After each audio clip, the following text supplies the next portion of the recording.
I'm Shilpa Vaidya, and I had completed my engineering long ago, like 2010. It was in a engineering college, Hubli, and the field was information science.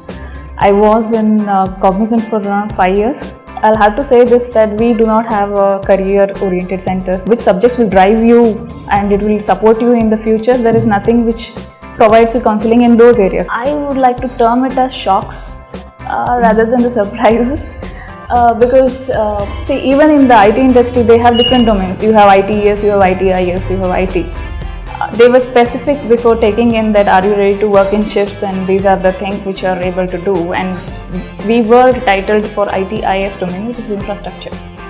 After going there, the rebel in me started arising, I guess, and then I started thinking the work done by people, which was like going into a Excel sheet and entering some data from the servers and all the stuff.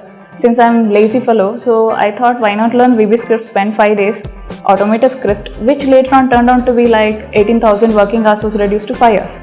You have to understand one thing, like if you are a person who is into limelight all the time, I'm not talking about glorified structure what we put into on cameras or something. I'm just telling you, like, if you're a person who constantly want to do something, you want to prove your existence, you want to say, if you cross by, at least 2-3 people should be impacted by your lives or something like that sort.